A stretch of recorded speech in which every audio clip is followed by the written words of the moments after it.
Et nous sommes en ligne avec vous, docteur Daniel Simeka. Bonjour à vous. Bonjour Jean-François, bonjour à tous. Vous êtes médecin généraliste à Maisons-Alfort dans le Val-de-Marne et vous allez nous parler de cette, comment dit-on, épidémie, vague de listériose, ces contaminations à la listeria. Nous avons l'impression, docteur Simeka, que nous en savons beaucoup, mais il y a quand même pas mal de choses, des mystères qui demeurent.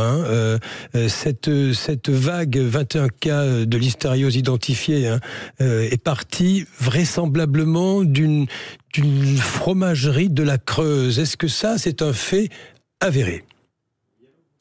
Écoutez, ça semble, d'après les informations qu'on a, être un fait avéré. Ce qui est tout de même surprenant, c'est que la listeria, donc c'est une bactérie, qui, il n'y a pas à parler d'épidémie, il n'y a pas de contamination d'homme à homme, mais c'est plutôt des contaminations répétées. Donc ça suppose une source qui contient les listeria, qui est une bactérie qui infecte plutôt, qui infecte les animaux, qui est dans leur tube digestif, qui est dans les sols, dans les végétaux, et en général, c'est plutôt le propre des fromageries au lait cru, des charcuteries artisanales, des poissonneries.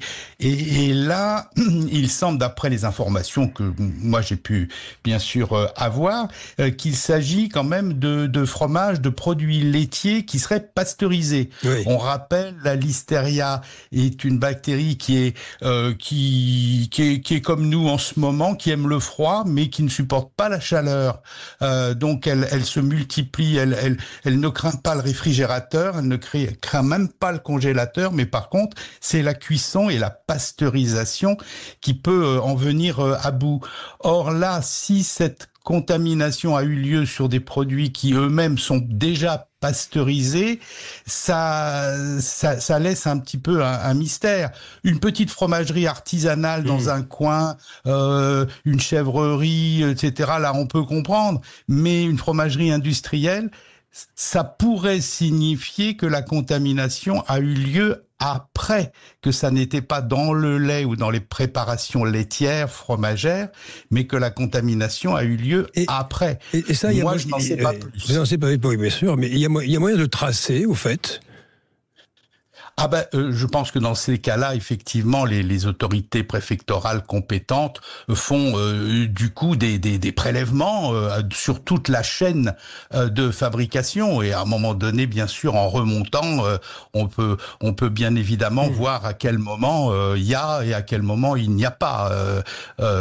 Maintenant, je n'ai pas accès aux éléments de l'enquête pour le savoir, et pour ce que je sais, ça n'a pas été pour l'instant diffusé. En tout cas, c'est l'élément d'interrogation. Daniel Simeka, il est question de premières alertes concernant cette fromagerie dans la Creuse datant de début juin, avec des contrôles qui auraient été effectués, mais apparemment ça n'a pas empêché cette vague. Est-ce qu'il était possible d'éviter une telle crise? Parce que les contrôles sont courants, sont monnaie courante, ça existe. Ces fromageries, ces entreprises laitières sont extrêmement contrôlées.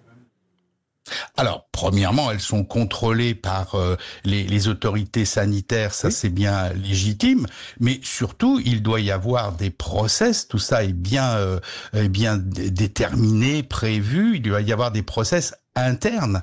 On n'attend pas que ce soit les autorités préfectorales qui viennent vous dire votre chaîne de fabrication, il y a quelque chose qui ne va pas. Ça doit être prévu dans les process industriels de fabrication.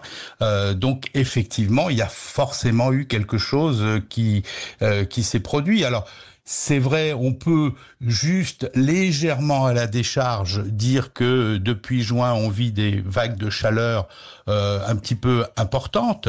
Mais est-ce que ça a joué? Je ne sais pas. Mais en tout cas, normalement, c'est l'industriel lui-même d'abord qui doit contrôler ses produits. Il doit y avoir on peut pas évidemment faire un contrôle sur chaque fromage. Bien évidemment, c'est par prélèvement sur toute la chaîne de fabrication. Que ça ne nous empêche pas, en conclusion, Daniel Simeka, de ne pas consommer, de consommer du fromage. On ne va pas vider son frigo et tout jeter à la poubelle. Ça concerne des produits très particuliers, très ciblés.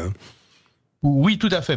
Il faut bien évidemment, je crois que c'est publié sur Internet. On a la liste des produits qu'il faut ramener. ramener ou en tout cas détruire, mais vraiment détruire, ne pas consommer. Hein. J'ai dit que la listeria a été détruite par la chaleur. Faut pas s'amuser à se dire tiens, je vais transformer ça en gratin dauphinois. Non, il faut vraiment jeter et ne pas consommer. Merci pour vos conseils ce matin. En tous les cas, docteur Daniel Simeka, médecin généraliste à Maisons-Alfort dans le Val-de-Marne, 0826 303.